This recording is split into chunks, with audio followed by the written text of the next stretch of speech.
You are listening to a Clarkesworld magazine podcast. Welcome to the sixth story for March 2026, issue 234. I hope this podcast, as always, finds you as well as can be, all things considered. And yes, that is a mouthful, but we are all dealing with so much right now. And I am so thankful that you choose to spend your time here. A little escapism can go a long way when the world is on fire. So thank you for being here. Thank you for your ongoing support.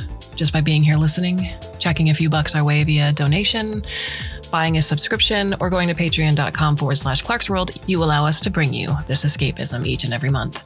So thank you from the bottom of my heart.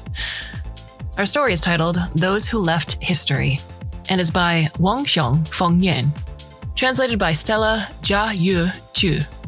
Now, our author, Wanxiang Fengnian, is a science fiction writer renowned for intricate world building and narratives that blend mixed reality, spectacle, and emotional depth. His works have been frequently selected for annual science fiction anthologies and translated into multiple languages. He has received various prestigious Chinese literary awards, including the Galaxy Awards, Chinese Nebula Awards, Jingyun Awards for Global Chinese Science Fiction, and Longqu Awards. Published works include the personal anthologies, A Mountain of Dust, and The Ones Who Light Up Time. Now, our translator, Stella Jia Chu, is a translator, editor, and academic. She is interested in all questions concerning the nature of intention and reality. When not writing, she is a tutor at St. John's College, Annapolis. She has a PhD in philosophy from the University of Notre Dame. So, my dear listener, I hope that you can sit back, relax, and let me tell you a story. From his exclusive residence, Zhou Xiaoliang's diary. I know you will never read this, but I have to pretend I am writing for you, or else what's left to do. I'm all alone now.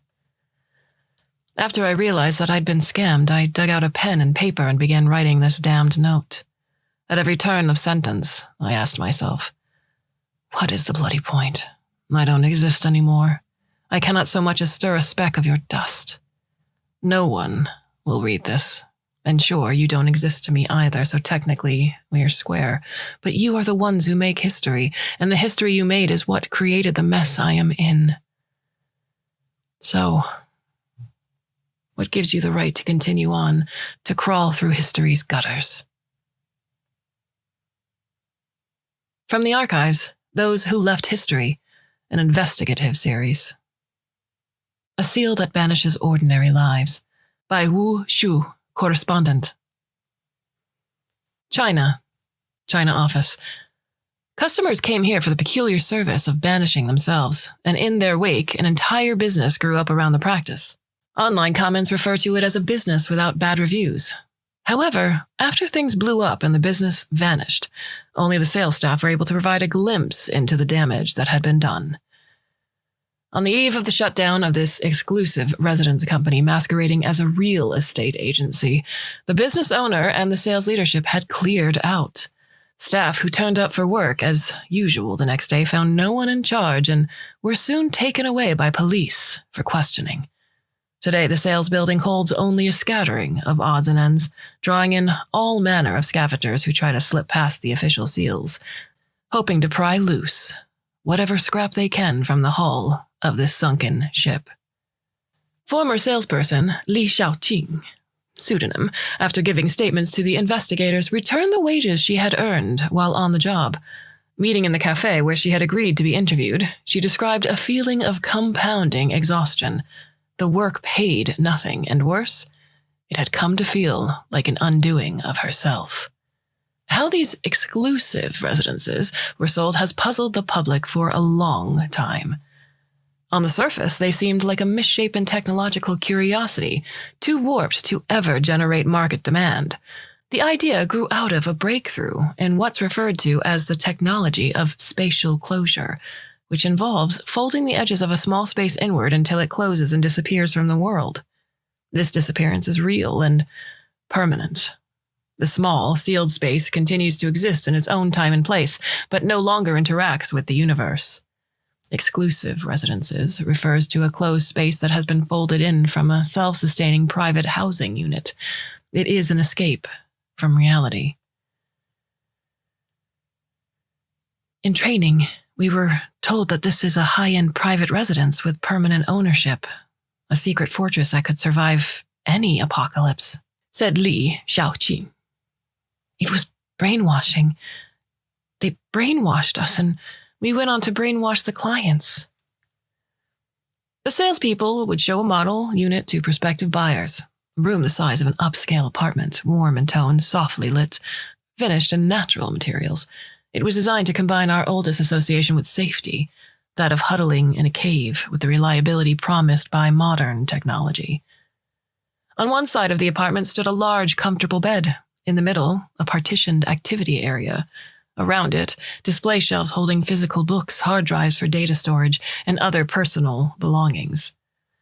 There also was, in turn, a manufacturing cabinet, a recycling cabinet, and an entertainment station framed by a wall of plants, and equipped with a computer with professional-grade performance. It boasted a home theater with an integrated environmental simulation system, specialized to simulate a safe house in a post-apocalyptic wasteland. Hidden under the floor and behind 3 walls was a fully automated system that sustained the regeneration of consumables and the apartment's self-maintenance, as well as a reactor that could provide enough energy for a single person to live indefinitely. At the foot of the bed stood a floor-to-ceiling window. At first sight, anyone would feel the same impulse to dwell here and never leave. It would almost even be better if the world outside lay in ruins. Surprisingly, the clients who were eventually sold on their exclusive residences weren't the typical seekers of an elevated lifestyle. The sales department worked from a detailed client profile. In brief, the target is an unsociable misfit, insecure, exhausted, or traumatized, and of course, wealthy. There's never a shortage of people like that, said Li Xiaoxin. Specialists in the sales department would single out such individuals and make contact. Then a salesperson would step in, build rapport, and, in the last stage, stay with the client through their final decision. The whole process is psychological torture for yourself, Li said.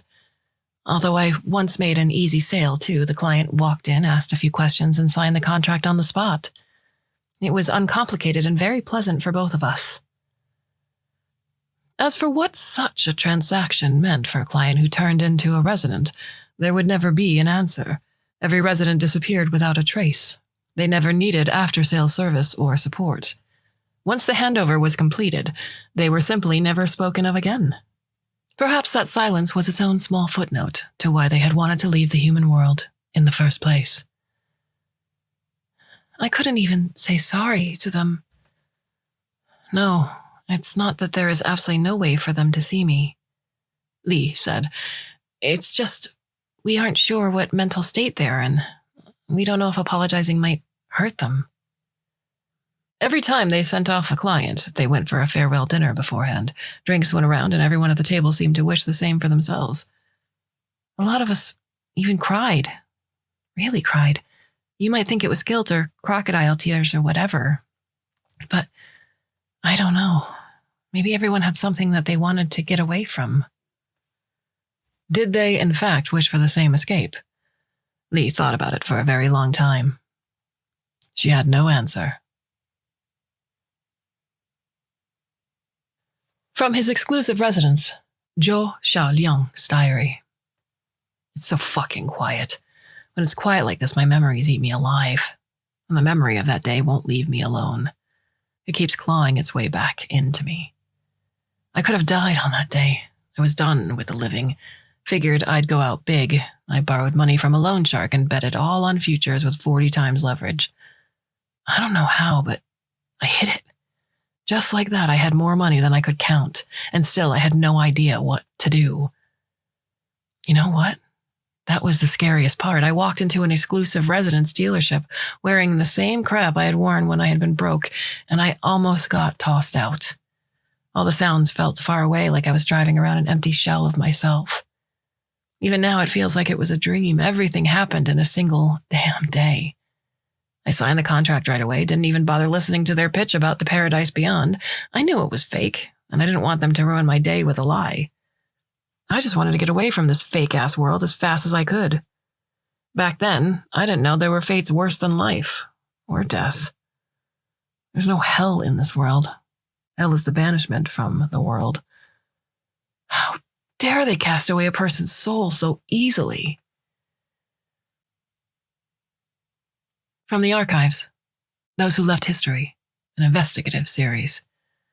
A seal that banishes ordinary lives. By Wu Xu, correspondent. China office. What happens to the people swept up in the fallout? In her time as a salesperson, Li Xiaoqin took it upon herself to record the contact information and addresses of her clients' families. Through these leads, we were able to glimpse into fractures caused by the departure of this exclusive business's clients. In resident A's hometown, his family still dusts and straightens his room every month, waiting for the day he might return. They take the most care with a wall-sized coloring poster that A had finished before his college entrance exams. His family had gushed over it, saying it showed that he had the patience to reach success, that he would fill his life, likewise, with colors. A had worked just as hard as they had hoped. To the family, he was their darling. They had been repeatedly told that anyone who entered an exclusive residence could no longer come back. That was a matter of physical law. Still, the ritual of waiting is what allows them, just barely, to keep themselves together and keep going. Resident B left behind a headstone. She even attended her own funeral before leaving.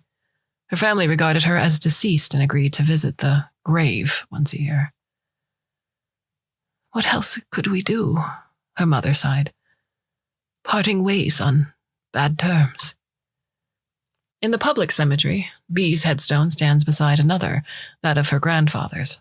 He had joined the revolutionary forces as a young man and had gone missing in a counter-encirclement campaign. In the 1980s, he was recognized posthumously as a martyr, an official honor given to those who died in service to the state. In recent years, the family registered his information at a DNA database of unidentified martyrs' remains, but they have yet to find a match. So his tomb remains empty, marked only by a photograph from his youth. B's tomb is likewise empty. Her chosen epitaph reads, "Let my joy in this world be what you remember." B also left behind a trove of photographs, now her mother's keepsakes. Showing them to other people brings her a small comfort. In one, B watches the sun rise on the horizon. In another, she is on stage, shouting into the crowd. In yet another, she rides an ox cart into a remote mountain village and joins the children in their laughter. These are her moments of joy in this world. The rest appears to be a mystery. Resident C was Lee's only client from a rural family. He was drawn onto this path after making an overnight fortune from a market windfall. His relatives have cleared the old family home of anything that might remind them of him, as if he had never existed. They were reluctant to speak of him, but denial is its own kind of admission. Even in C's absence, a tangle of unspoken absurdities hung in the air. His ridiculous windfall is yet to be reconciled with the financial reality of his low-income family, which remains unchanged. C's father sat with his head bowed, drawing on a cigarette. Only when the conversation turned to the question of C's estate did the old man chime in. He came into more money than our family has dared to dream of in generations, and he took it all with him. That's selfish. They wanted compensation, but the legal process is bound to be drawn out. Even when people die, they leave something behind, the father said bitterly. In an unremarkable corner, a copy of Time magazine was propped up on the media cabinet. The cover showed a group portrait of those who left history, C among them. A fruit tray sat in front of the magazine quite naturally, like a silent offering. C's mother said, trying to ease the awkwardness with a smile. You could almost say he is still part of history.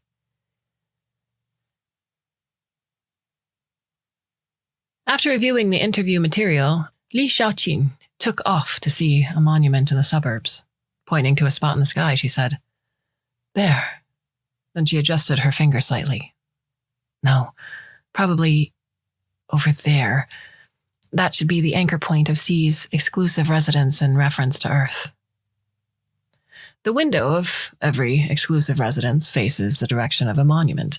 On its window pane, a photon cloning machine makes a copy of any quantum information it receives from the external world and delivers the copy into the residence while releasing the received parcel back along its original path.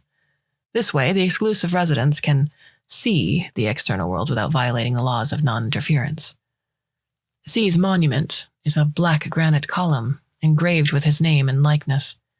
The company used to promote its estate management service to its clients. Some of them ordered very expensive personal monuments to be built in places they could see over the long time to come. Does this make me a murderer? Li Xiaojin wondered. She laid a bouquet at the foot of the monument as a kind of atonement. If he sees the flowers, maybe he would feel like he still has some connection to the world. Then she raised her head and looked into the empty sky. From his exclusive residence, Zhou Xiaoliang's diary. I've lost track of time and my sense of time since I last wrote anything down. Eras have come and gone by. In the distance, a tower with a date display stands in the city, letting me know how much time has passed. It reads, 102 years. The exclusive residence's user manual talks about something called skimming time. I've never read the entry to the end. I'd go mad if I ran out of things to read. But I don't have to. I have it figured out. The exclusive residence moves through time like a stone skimming across water. Most of the time, it dives underneath time's surface, and the view from the window turns into something resembling a deep ocean with drifting snowflakes. I can't look for too long or I will have insomnia. Every few weeks, the exclusive residence surfaces. Then I can see the outside world for a day or two. Time passes at different rates above and below. Every time I emerge, about 2 years have gone by in the outside world. It's been 3 years in the residence. I don't look much older in the mirror, but 102 years had been skimmed. These days, the outside is nothing like what I was used to. Buildings have been torn down and rebuilt. There are new cars, new aircraft, and hybrids between them. New faces of people, androids, and things in between. I feel as if I've lived through all this time, and I've nearly forgotten where I came from. I know that everyone I once knew is gone, and it's time that I become reconciled to the world. Once I saw a new park rise near a small town that I used to live in. My monument was still preserved in a corner of the park, which gave me some comfort. Sometimes I wish that the outside world would blow up, just so I could watch everything burn down as a pastime. A couple of times I saw empty streets, and it occurred to me that people must have gone into hiding, that air raid sirens must have been sounding. Then I saw surface-to-air missile carriers roll down the pavement. When my residence sank beneath the surface of time again, I was desperate to know what had happened next, but I dreaded finding out, too. I clawed at my hair, and upon seeing the fallen strands, realized that stuff out there still had an effect on me. But why? I was confused. I had thought that I wouldn't feel this way anymore after my parents' deaths. But I still do. Sometimes I feel as if my family were still alive in the world, living in that little town, as if everyone I had once known lived on and would live on forever after. Then I understood. They are part of a greater whole under the common name of human beings. From the archives, Those Who Left History, an investigative series. Behind the Front Line, by Alexander Ivanovich, correspondent. Eastern Europe office. How did the exclusive residence industry outlast every ban in history? Battles have dragged on in a grinding stalemate on the front line. 13 months ago, Dmitry Petrovich lost a leg to a blast. He was taken prisoner but mistakenly declared dead by the government. By the time he returned home in a prisoner swap, his wife had already collected her survivor benefits and left for an exclusive residence. Petrovich looked to the streets and joined the protest against the industry. The exclusive residence industry functions differently around the world, in Northern Europe, the Middle East, Southeast Asia, and across the Americas. Sometimes it serves as a haven for nihilists, sometimes as a dumping ground for palace factions in defeat. Elsewhere, it becomes a socially sanctioned way for parents to abandon their autistic children, or a bolt hole for financiers fleeing legal prosecution. Here in Eastern Europe, it exists as the silent backdrop to a reality of dispossession. Day after day, carried by the press of bodies, Petrovich felt himself drifting, as if the whole world were nothing but that endless motion. At last, he made his way to the edge of the exclusion zone, determined to see for himself how his wife had come this far. The city's underground life clustered at the periphery, and among its illicit traders were plenty of brokers for exclusive apartments. On the fringe of the rust forest, where air grew thin and the streets emptied, Petrovich rented a ruined house, its roof half torn away by a bomb and left unrepaired. Not long after, he found a small flyer at his door advertising one of those residences. He laid out his weapons, ropes, and other tools, then dialed the number on the flyer. A man came, as promised. Through the door, Petrovich saw he was alone, a middle-aged guy. That was a relief. He wasn't dealing with a rookie. This was someone he could force useful information from. When he opened the door, he froze. This man before him was also missing a leg. Petrovich the left, and the stranger the right. The visitor grinned, gaps in his gums showing, and stepped inside as though he could see straight through Petrovich. He extended a rough, scarred hand and clasped Petrovich's own firmly. They began to talk. Then Petrovich ordered an exclusive residence. Clients for exclusive residences weren't exactly price-sensitive. Most had no money to begin with. The asking price was steep, but the seller offered what they called an integrated solution. You could sell your organs to cover the cost. Agents assured their clients that the residences were climate-controlled, that there was no need to work, and that, hence, life inside required fewer organs than life outside.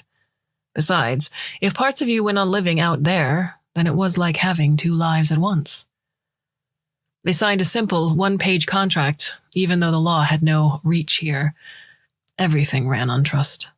Once Petrovich's deposit cleared, workers began assembling the residence's frame as they waited for the arrival of the contraband central module to close off the unit. Petrovich drew 2 circles on his body, one on his waist, the other on his chest. Each day, staring at the mirror, he saw them, a kidney and a lung lobe that were soon to be taken away. Every truth, every holy war holds out a promise of possession, but it's an illusion to think one can secure what belongs to the future. The only thing one can truly own is that which he can never lose. The day came for Petrovich's organs to be taken. These private clinics operated out of caravans, which roamed the roads and open country, stopping and starting in turn to hide from patrols. Following instructions given to him, Petrovich walked into a birch forest where snow had swallowed every sound, and found a converted van. It sat there in silence, a warm light spilling from its windows. He stepped inside, undressed, and sat on the operating table. In the days leading up to this moment, he had studied this body, solid, scarred, his own. Then he said with conviction, "I forfeit my deposit." The air froze, the broker with his folded arms, a doctor holding a scalpel, the driver who was keeping lookout. All of them turned to look at him.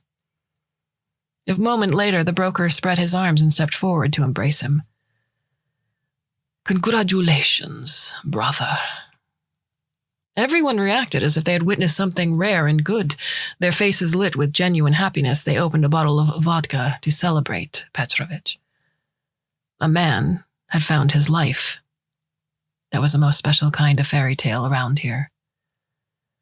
The heart of the exclusion zone lay deeper in the forest. That was where Petrovich had planned to enter his exclusive residence, to step into a world of his own. The setting sun was caught in the treetops, painting gold across the white expanse. Petrovich and his broker sat side by side on 2 cut stumps, their feet and prosthetic legs planted in the snow.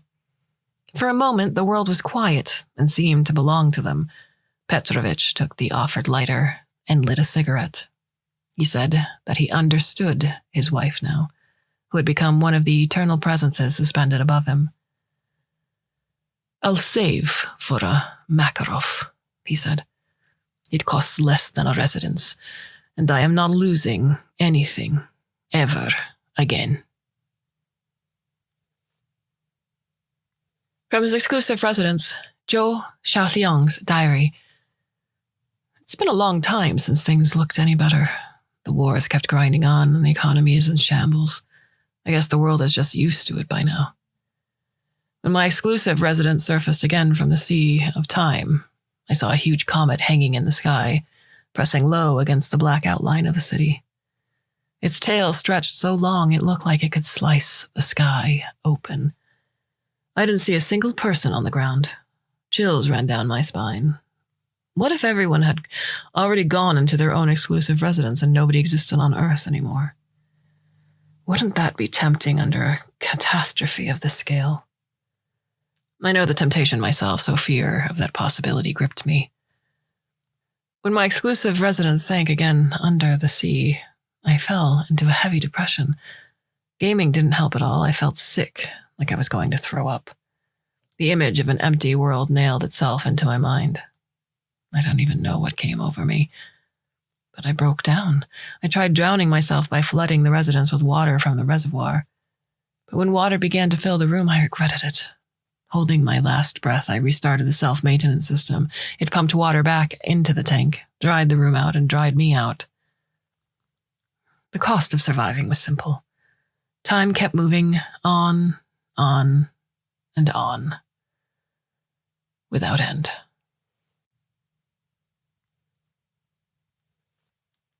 From the archives, Those Who Left History, an investigative series. The Eternal Life of the Annihilated, by Yingxi, correspondent. Forward. I first learned about this investigative series from a group of volunteers. By then, the project had been abandoned for half a century, but most of the records survived. Thanks to their effort, the work was restarted, and I took part in it by composing this account as an ordinary witness of history.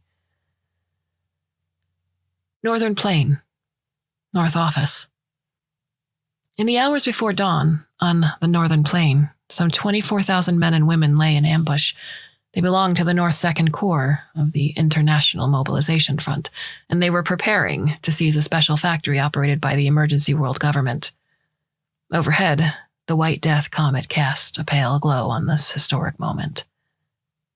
Song Wei's squad had been assigned to a recon mission. They had lain prone on a rooftop for 2 days, hidden under infrared and optical camouflage. All 5 members of the squad were so-called stay-behinds, men and women whose families had joined the World Emergency Government's exclusive residence refuge program. By one estimate, when the comet strikes, vaporizing ice will boil Earth's atmosphere, and the comet's molten core will unleash an ocean of magma over the planet. Song Wei's family had left him a letter. By morning, they were gone. The night before, they had argued bitterly. The family had been lucky to draw on a place in the refuge program, and they had registered him as well. Across the world, human beings had been vanishing like drops of water in a desert. A red flare rose in the night sky, casting a faint sheen across soldiers' helmets. The all-out assault began. On the plain, mobile defense stations led the charge, shielding the precious few pieces of heavy artillery in the corpse disposal. The infantry advanced from cover. Their orders were clear: storm the city and force a war of attrition no matter the casualties. They were the last 24,000 drops of water on this desert, and right this moment, they were surging into a single torrent. According to the plan, the elite force of 2,000 soldiers was tasked with seizing the factory. The other combat units provide cover and fight to take the city. The city snapped awake like a great beast, thrusting out tens of thousands of sensory feelers in the form of drones and robots. 2 streams of fire began to weave together between the city and the plain. Humanity had been too absorbed in its own wars. By the time the White Death comet was detected, human society was already too weakened to mount a real response. The Emergency World Government yielded to public pressure and approved a refuge program to provide exclusive residences, presenting it as a public interest. Those who wanted to leave consoled themselves with the thought that others would remain to carry the spark of humanity. Those who opposed what they saw as a defeatist retreat formed the International Mobilization Front, as if by fate the debate once again had to be settled by war. The factory that the North Second Corps was taking to seize produced nearly half of the world's supply of space closure modules. When the surviving members of the first platoon stormed inside the factory, they saw the severed limbs of armed patrol robots scattered across the floor. A riot had already broken out. Led by underground activists, a group of workers had forced their way into the production hall and managed to seize the assembly line. When they reached the warehouse, they were stunned at what they saw. Space closure modules lay scattered haphazardly between shelves. The floor was pitted with jagged geometric impressions. Food and miscellaneous belongings were thrown around the pits. It became clear. Another group of workers had reached the warehouse and deployed the modules in haste, taking with them only the bare essentials. They had no recycling system, no architectural frame, just shipping containers dragged together and turned into makeshift refuges, making them not so much shelters as tombs. A soldier named Wanxiang, his rifle slung, kicked at a rigid module and planted his boot on it. He looked up through a yawning hole in the warehouse roof. With blood-smeared eyes, he saw the white death casting its fatal light over the wreckage on the ground, a burial shroud trailing behind the comet. At that moment, a question flickered in Wanxiang's mind. Can humanity really withstand the temptation to flee? The answer would come in 5 days. By then, these space closure modules would be loaded onto transport crafts around the globe to strike at the comet at its weakest point. The factory would grind on day and night until at last 25,000 vessels rose in a suicide mission to leave only fireworks in humanity's sky but a name inscribed in history. They are the Annihilation Fleet. From his exclusive residence, Zhou Xiaoliang's diary. When the Great Flood finally receded, I discovered moss in a water-soaked corner. A little clump had taken root in the crack on the windowsill and moved me to tears. It had been too long since anything new took place here. I began misting it regularly, counting each of its delicate filaments, waiting for it to grow little by little. One day, as I was tending to the green patch on the windowsill, the residence broke out of the surface of the time sea. I was stunned by what I saw. Outside, spacecraft were rising one after another. Above them, many more had already risen. Their contrails marked their courses, all pointed at the same target. The giant comet. Humanity was still on Earth. They had launched an attack on death itself. I fixed my eyes on the sky, following the spacecraft until they vanished over the horizon. Then came an explosion. Faint shock waves rippled across the comet, followed by a chain of gravitational collapses. These pinpricks at the comet were enough to send turbulence down its giant dust tail. I cheered and saw it happen again and again. New branches formed at the root of the dust tail. Then a piece broke off of the comet and collided with the spacecraft before shattering to smaller fragments and falling into the atmosphere as a meteor shower. Flashes of fire lit the tiny patch of moss and brought tears to my eyes. The meteors poured down, kicking up magma and setting Earth on fire. I stood in the firestorm unharmed, though my heart pounded with fear. When the meteor shower passed, I saw people reemerge to fight the blazes and cheer at their survival. I did not see the end of their war against death, but I believe humanity will not be erased from history.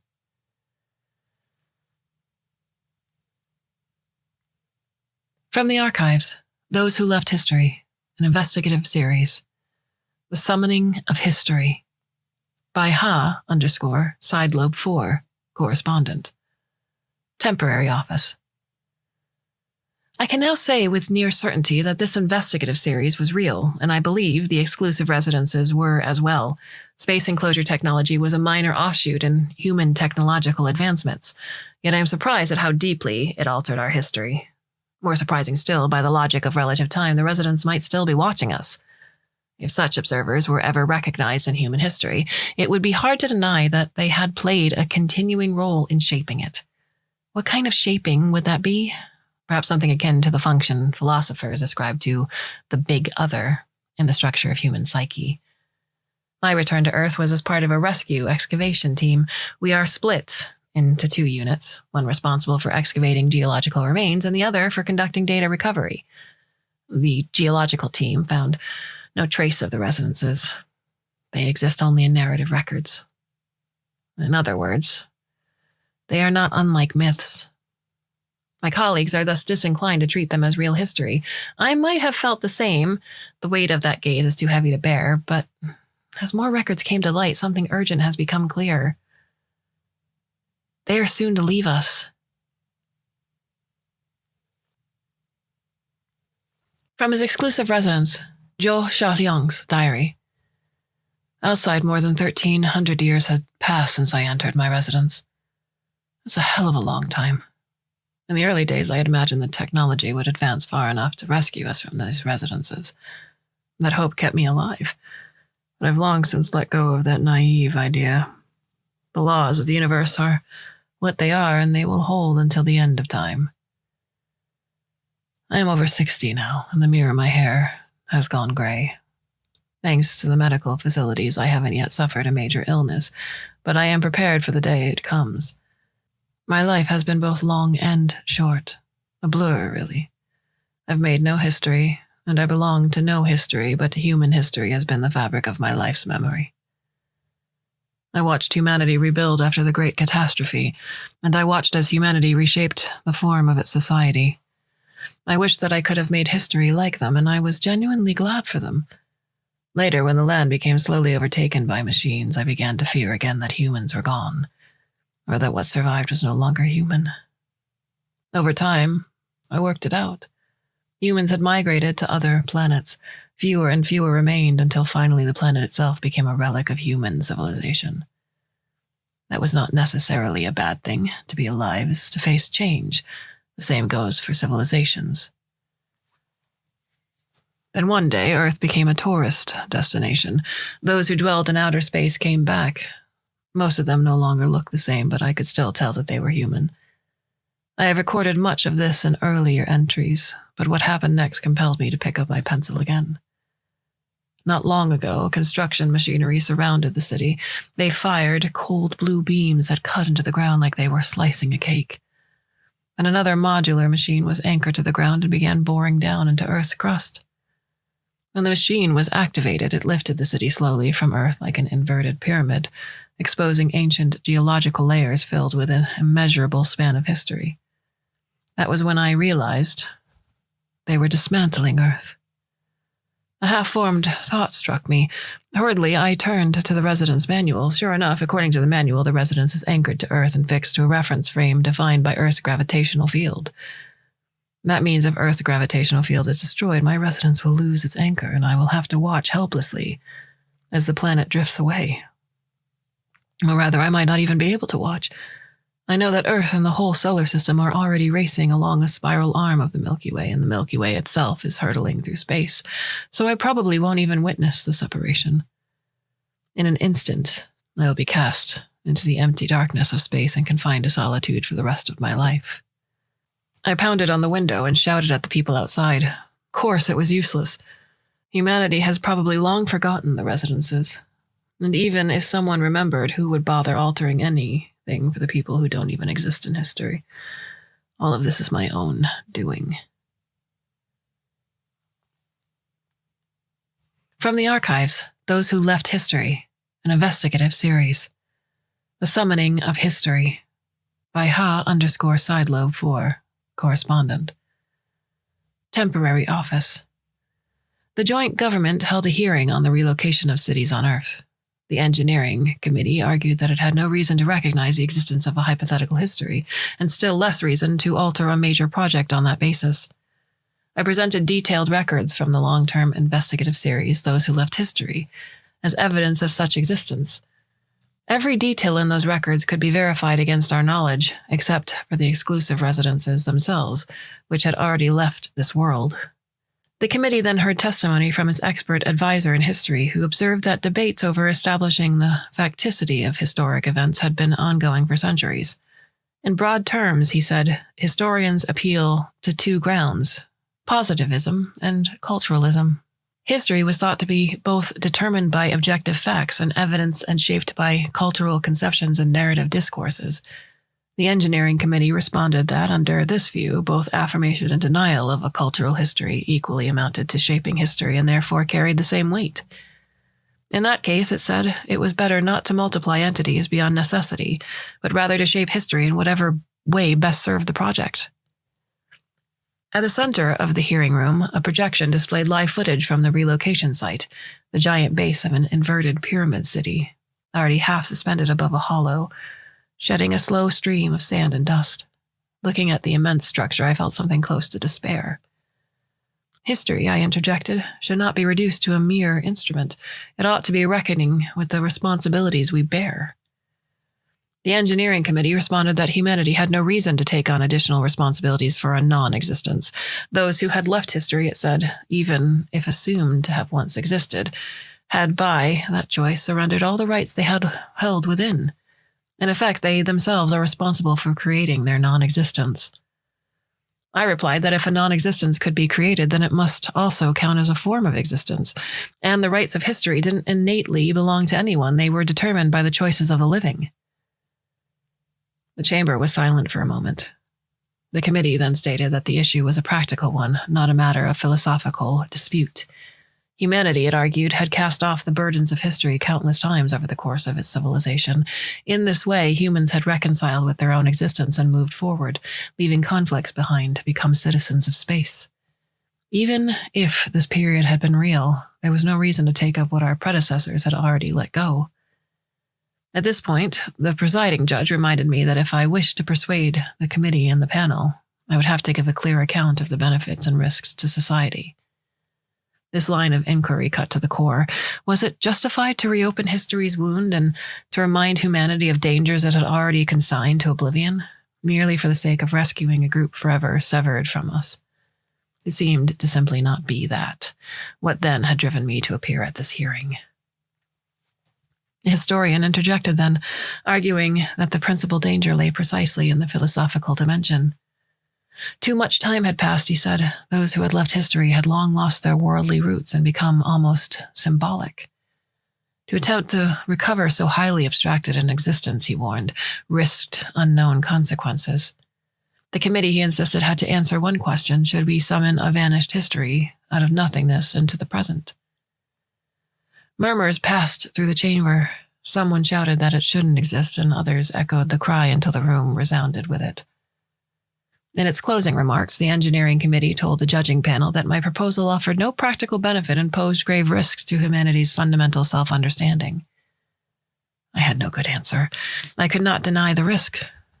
When everyone had settled into seamless comfort, calling attention to a fracture would force them to reckon with the unease, even if they had known about it all along.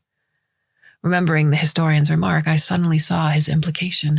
Yes, a big, unspoken wound had already been revealed. I raised my voice and said that, in fact, we had just proven that history could never truly disappear. The room fell quiet, and I pressed on.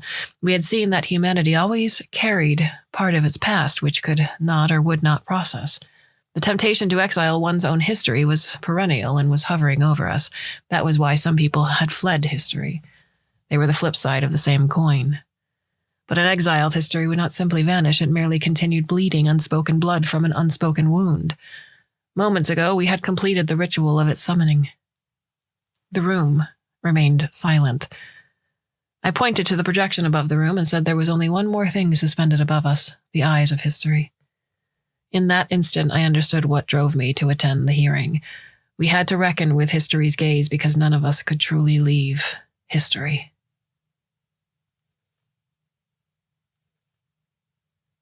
When I saw the city again, it had already been lowered back into the hollow.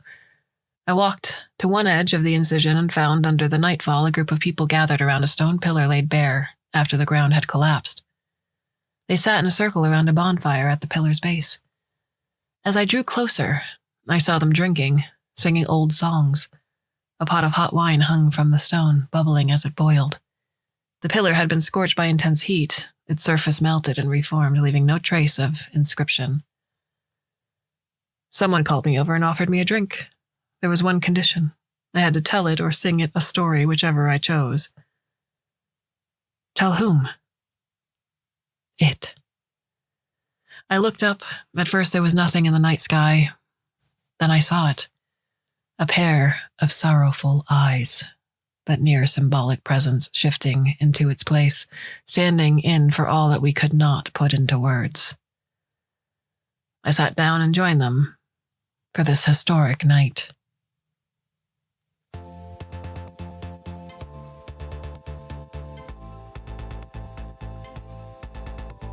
This story was originally published in Chinese in Wanxiang, Literature and Art, September 2024. Translated and published in partnership with Storycom. And what are your thoughts on the story? You can send me an email. I'm at kate@clarksworldmagazine.com. Love to hear from you. I keep getting wonderful letters from each of our listeners, and it is absolutely wonderful to hear. And thank you so much for taking the time. I'd love to know what you love about the podcast. We have a few more stories left for you for the month of March. I do hope you'll come back and listen, should you so choose. And until then, my dear listener, I bid you a very fond and hopefully very temporary farewell.